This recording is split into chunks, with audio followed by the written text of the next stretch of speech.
Poucas perguntas no meio cristão geram tantas reações diferentes quanto esta. É pecado não congregar em nenhuma igreja? Para alguns, a resposta é automática e impositiva. Sim, é pecado. Para outros, especialmente os feridos por experiências negativas dentro de igrejas, a resposta é defensiva. Não, Deus não está preso a templos. Mas a verdade bíblica e espiritual exige mais profundidade. Esta pergunta não pode ser respondida com leviandade, generalizações ou extremismos. Ela exige um mergulho profundo nas Escrituras, na história da Igreja, na natureza da salvação e no coração do próprio Deus, que sempre buscou habitar com seu povo, não como indivíduos dispersos, mas como um corpo vivo, unido, vibrante, santo. Desde o princípio, o propósito de Deus foi formar para si um povo. Ao criar o homem, Deus não o fez para a solidão. Em Gênesis 2:18, ele mesmo declara: "Não é bom que o homem esteja só." Isso revela algo sobre a natureza humana, mas também algo mais profundo sobre a intenção de Deus. A vida cristã é relacional, comunitária. Em Êxodo, Deus chama Israel como nação, forma um povo para si e estabelece reuniões comunitárias, festas, sacrifícios coletivos, todo um sistema de culto que envolvia ajuntamento. O tabernáculo era o lugar onde a glória de Deus se manifestava entre o povo. O templo, posteriormente, cumpriria esse mesmo papel. O culto era coletivo, a adoração era pública, a comunhão era fundamental. Com a vinda de Cristo, a revelação de Deus atinge seu clímax. Jesus não chama apenas discípulos individuais, mas forma um grupo, ensina-os em conjunto, envia-os em duplas, institui a ceia em um contexto de comunidade, estabelece diretrizes para correção dentro da igreja, em Mateus 18, e promete edificar sua igreja, uma comunidade visível, concreta, reunida. O livro de Atos mostra a concretização dessa promessa. Após o Pentecostes, os cristãos passaram a viver em comunhão profunda e perseveravam na doutrina dos apóstolos, na comunhão, no partir do pão e nas orações. Atos 2:42. Eles vendiam propriedades, dividiam o pão, reuniam-se todos os dias, ouviam a palavra. Não havia cristianismo isolado. A fé cristã, no seu surgimento, já mostrava sua natureza coletiva.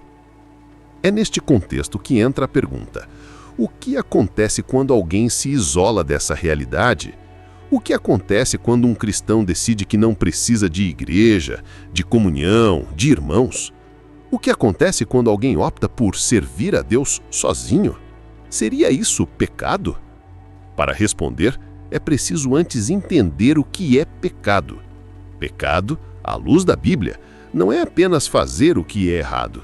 Pecado também é deixar de fazer o que é certo. Tiago 4,17. Aquele, pois, que sabe fazer o bem e não o faz, comete pecado. A negligência, a omissão, o afastamento daquilo que Deus ordenou também é pecado. Assim, se a comunhão com a igreja é uma ordenança bíblica, e se o ajuntamento dos santos é parte da vontade de Deus, então rejeitar isso deliberadamente, com consciência e teimosia, é sim pecado. Hebreus 10:25 é talvez o versículo mais direto sobre isso. Não deixemos de congregar-nos, como é costume de alguns. Antes, admoestemo-nos uns aos outros, e tanto mais quanto vedes que se vai aproximando aquele dia. Essa exortação não surge do nada. Ela é fruto de um contexto onde havia um esfriamento espiritual, uma negligência quanto à comunhão e um distanciamento crescente da vida em comunidade. A carta aos Hebreus foi escrita a crentes perseguidos, cansados, tentados a retroceder. E o autor os exorta a não deixarem de se reunir. Por quê? Porque o isolamento espiritual leva ao retrocesso, ao abandono da fé. Quem se afasta do corpo de Cristo está em grande perigo. Mas é aqui que o tema se aprofunda ainda mais. Há aqueles que não estão congregando não por orgulho, rebeldia ou frieza, mas porque foram feridos. Há muitos que foram vítimas de igrejas corrompidas, lideranças autoritárias, manipulações emocionais e heresias disfarçadas de unção. Esses crentes machucados se afastam para se proteger e devemos ter compaixão. Não podemos simplesmente dizer, você está em pecado, como quem lança uma pedra.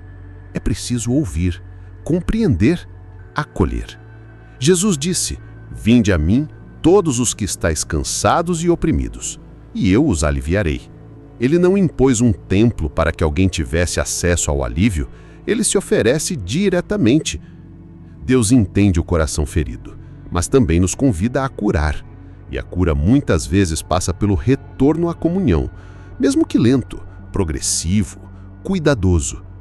Por outro lado, há um perigo real quando o afastamento da igreja se transforma em uma forma de autossuficiência espiritual. Eu e Deus não é o evangelho. Essa ideia, tão comum nos nossos dias, é profundamente antibíblica. O corpo de Cristo tem muitos membros e cada um tem uma função.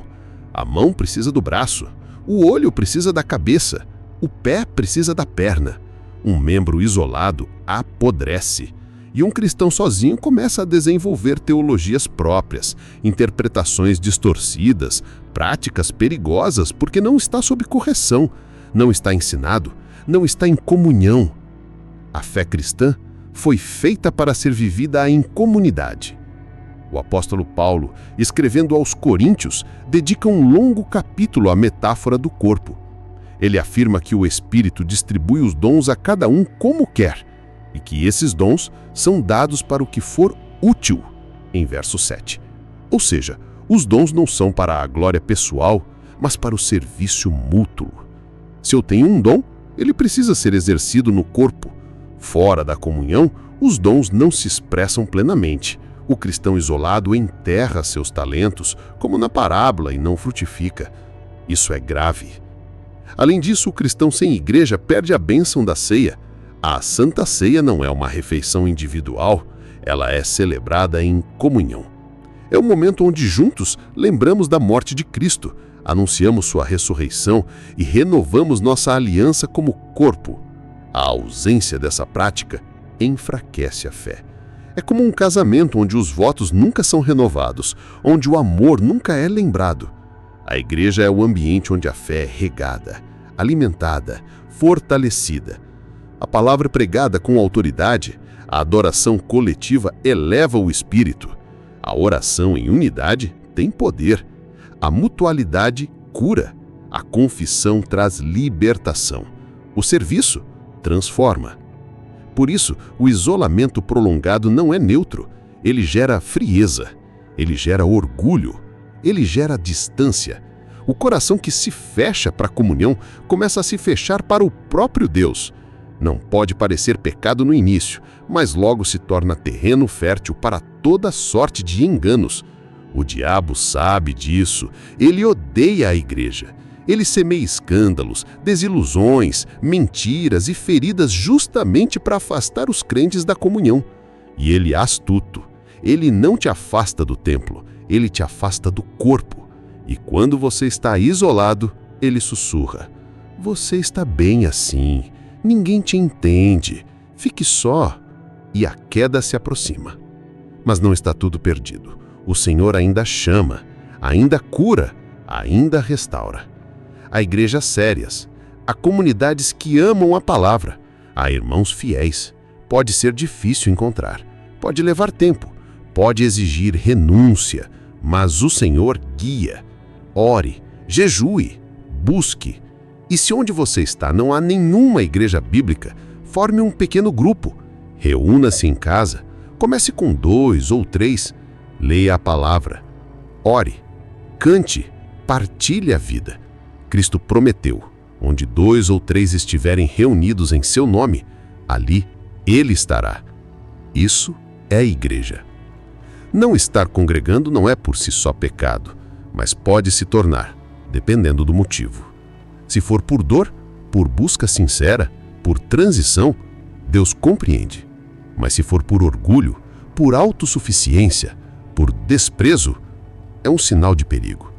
O cristão maduro entende que a comunhão não é um fardo, é um privilégio, e que estar em igreja não é apenas receber, é também dar, é também servir, é também crescer. Jesus ama a igreja. Ele morreu por ela, ele a santifica, ele a purifica, ele voltará para buscá-la. E você? Está fora dela? Reflita, ore, volte. Ainda é tempo. O corpo precisa de você e você precisa do corpo. Porque o céu será um lugar de comunhão eterna. E se você não suporta a igreja na terra, como estará preparado para viver entre os santos por toda a eternidade?